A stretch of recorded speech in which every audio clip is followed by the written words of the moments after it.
नमस्कार, knocking-news.com में आपका स्वागत है। मैं हूं गिरिजेश वशिष्ठ। पहले बातचीत शुरू करूं उससे पहले कुछ आंकड़े आपके सामने रख देना चाहता हूं, जिसके ज़रिए जब इन आंकड़ों को आप देखेंगे और आगे की कहानी को आप सुनेंगे, तब आपको पता चलेगा कि हम जिस देश में रह रहे हैं उसका क्या हाल हो चुका है। ये मामला सुप्रीम कोर्ट से जुड़ा हुआ है। भारत में कुल 5,06,606 कैदी हैं। जनवरी 2025 तक का ये आंकड़ा है, जिसमें से 3,75,000 कैदी ऐसे हैं, लगभग 74% कैदी अंडर ट्रायल हैं। अंडर ट्रायल का मतलब ये होता है कि 74% जो जेलों में लोग बंद हैं वो लोग हैं जिनकी सजा पर, मुकदमे पर कोई फैसला नहीं हुआ है, यानी उनके मामले अदालत में लटके हुए हैं और वो जेल में रह रहे हैं। 74% कैदी। केवल 26% कैदी ऐसे हैं जो अपने गुनाह की सज़ा भुगत रहे हैं, बाकी अदालत की ढील ढाल के कारण जेल में है। ये इस देश का एक खाका है, एक तस्वीर है। सुप्रीम कोर्ट में 88,417 मामले पेंडिंग हैं, जिसमें 69,553 सिविल केसेस हैं और 18,864 आपराधिक मामले हैं। यानी सुप्रीम कोर्ट में इतने सारे मामले पेंडिंग चल रहे हैं। हाई कोर्ट की जो हालत है उसमें 63,68,480 मामले इस देश के हाई कोर्ट में पेंडिंग पड़े हुए हैं। और अगर नीचे जाओगे तो फिर भगवानी मालिक है। यानी कुल मिला के इस देश में अदालतों का हाल बहुत कछुए की चाल वाला है। ठीक है, अब जिस देश में कछुए की चाल से अदालतें चलती हैं, उस देश में जब किसी बड़े आदमी का मुकदमा आ जाए तो क्या होता है, ये आज का उदाहरण है। बड़ा आदमी मतलब देश का नंबर 1 बड़ा आदमी, और मोदी जी रहे तो वो नंबर 2 दूसरा बड़ा आदमी बन जाएगा। 25 अगस्त को सुप्रीम कोर्ट ने एक स्पेशल इन्वेस्टिगेटिव टीम बनाई, जिसको 12 सितंबर तक का टाइम दिया गया। 19 दिन के अंदर, अभी मुझे चेक करना पड़ेगा वर्ल्ड रिकॉर्ड है या नहीं, 19 दिन के अंदर ये जांच हो गई और इस जांच के अंदर क्लीन चिट मिल गई। और ये क्लीन चिट मिली तो इसमें इस 19 दिन में इस कमेटी ने कौन कौन से काम करके क्लीन चिट हासिल की, इसको भी समझना जरूरी है। कितना काम किया होगा इन्होंने। 19 दिन के अंदर इन्होंने 200 सवाल तैयार किए जो अंबानी को भेजे गए। मामला है वंतारा वाला, जो मैंने आपको बताया था कि वंतारा वाले मामले में मामला फंस गया है। बहुत ही ईमानदार टाइप के जज साहब को ये जांच दी गई है। इस बार तो अनंत अंबानी का फंसना मुश्किल निश्चित लग रहा है, वगैरह वगैरह। बहुत ज़्यादा आशावाद था मेरा। लोकतंत्र पे भरोसा, न्याय व्यवस्था पे जबरदस्त भरोसा फूट फूट के मेरे उस वीडियो में था।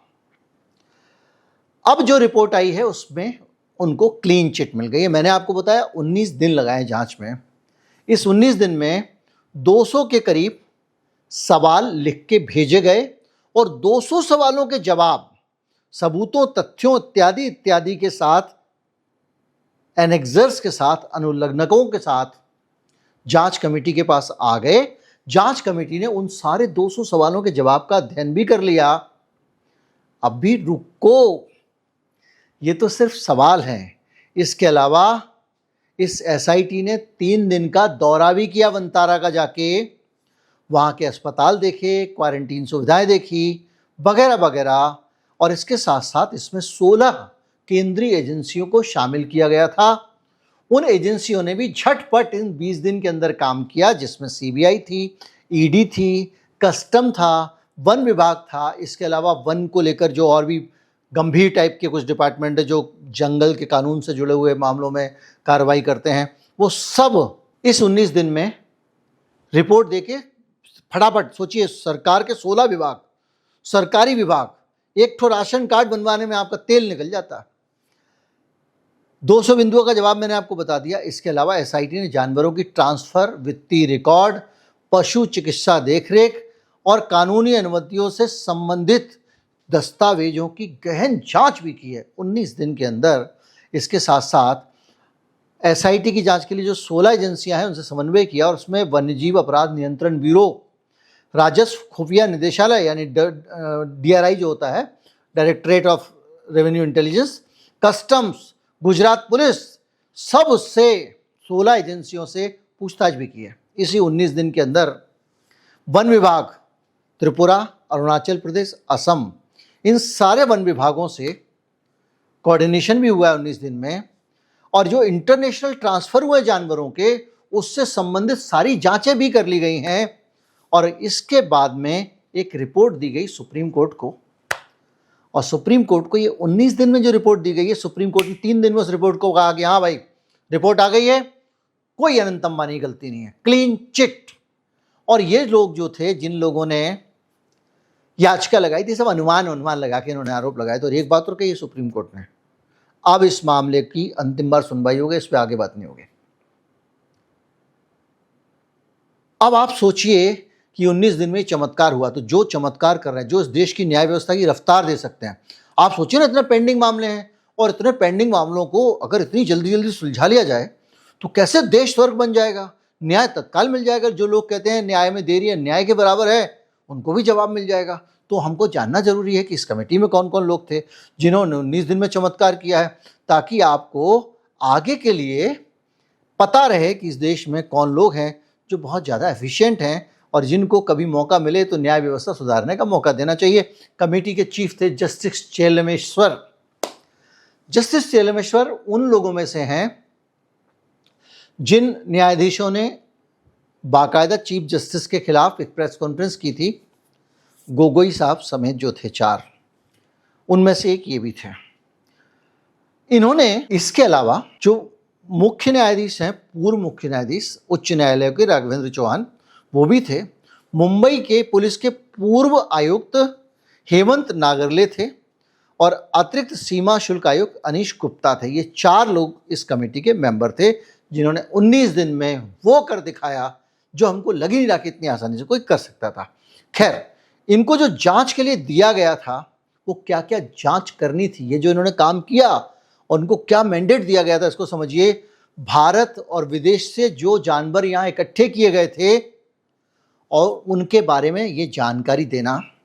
इसके अलावा वाइल्ड लाइफ प्रोटेक्शन एक्ट का उल्लंघन हुआ कि नहीं हुआ, जू से जुड़े हुए नियमों का उल्लंघन हुआ कि नहीं हुआ, international trade off endangered species के कानून का, साइट्स जिसको कहते हैं, उसका अनुपालन किया गया, पशु कल्याण, पशु चिकित्सा देखभाल, प्रजनन कार्यक्रम वगैरह सब सुचारू रूप से चले 19 दिन में। जलवायु अनुकूलन, मोर्टेलिटीज़ कि जो जानवर लाए गए वो यहाँ की जलवायु से फैमिलियर हो पाए कि नहीं, कितने जानवर मरे, इस सारी चीज़ों को, और फाइनेंशियल कंप्लाइंसेस, पैसे में घोटाला तो नहीं हुआ, मनी लॉन्ड्रिंग तो नहीं हुई, ये सारी चीज़ों की जांच करा के 19 दिन में लो रिपोर्ट। अभी ठहरो, और भी कुछ है। 19 दिन में जो ये रिपोर्ट आई है, इसमें कहा गया है कि रिपोर्ट में पाया गया कि वनतारा के नियमों और कानूनी प्रावधानों का पूरा पालन किया गया है, अधिग्रहण अवैध तरीके से हुआ है ये कहा गया था, लेकिन ये बात आधारहीन है। न्यायालय की टिप्पणी में तारीफ की गई है इस जांच की। एसआईटी की जांच डिटेल्ड और सफिशिएंट है। 19 दिन में डिटेल भी बहुत डाली गई है। साथ ही ये रिपोर्ट में शामिल सभी प्रासंगिक पहलुओं की समीक्षा की गई है। कोई विधिक उल्लंघन नहीं पाया गया है।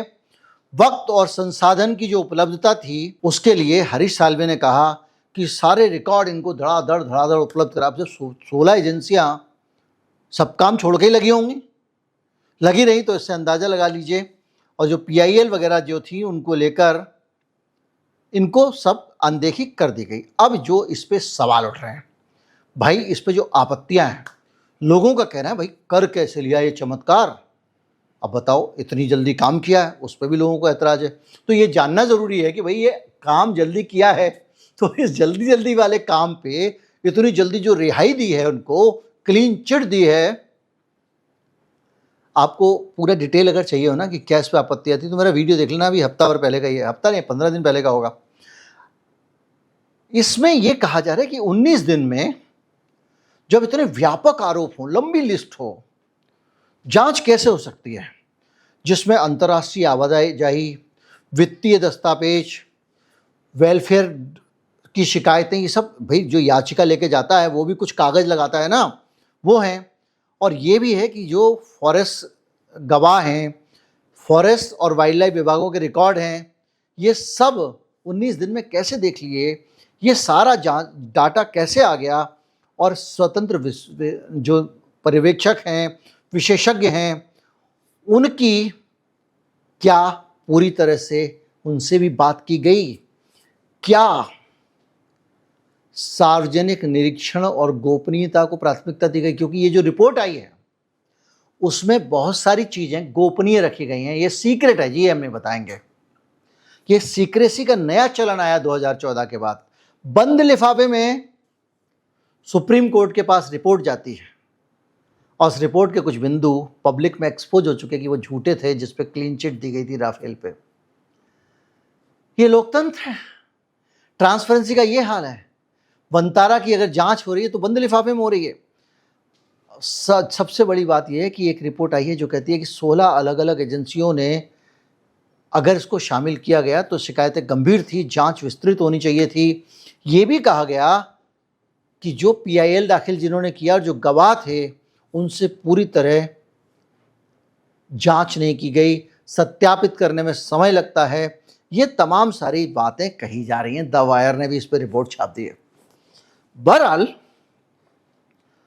जस्टिस चेलमेश्वर ने एक रिकॉर्ड बनाया है। हम उम्मीद कर सकते हैं आज अंबानी के मामले में सुप्रीम कोर्ट फास्ट हुआ है, क्या पता सुप्रीम कोर्ट को फास्ट होने का शौक लग जाए, और फास्ट होने का शौक लगने से हमारे देश के सभी नागरिकों को शीघ्र और सस्ता न्याय मिलने लग जाए। हो सकता है कि जो वकील लाखों लाखों रुपया एक बार अपीयर होने का लेते हैं, उनकी भूखों मरने की नौबत आ जाए, क्योंकि सुनवाई यूं ही हो जाएगी। और उससे भी बड़ी बात जो हुई है वो तो अद्भुत हुई है। 19 दिन के अंदर ये जो चमत्कार हुआ है, इसकी जांच होनी चाहिए, और पूरे अंतर्राष्ट्रीय जो विभाग, जो हमारा न्याय समाज है, उसके सामने ये रिपोर्ट जानी चाहिए, और सबको ये पता चलना चाहिए कि इतना एफिशिएंट भारत ने कमाल कर दिया। अब तो ये सचमुच विश्वगुरु हो गया है।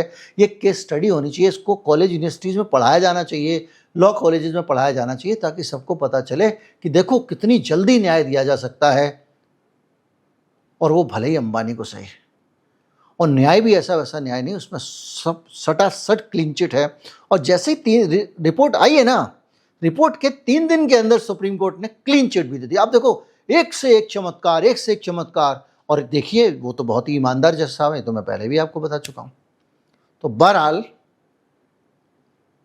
ये दशा मेरे मुल्क की है।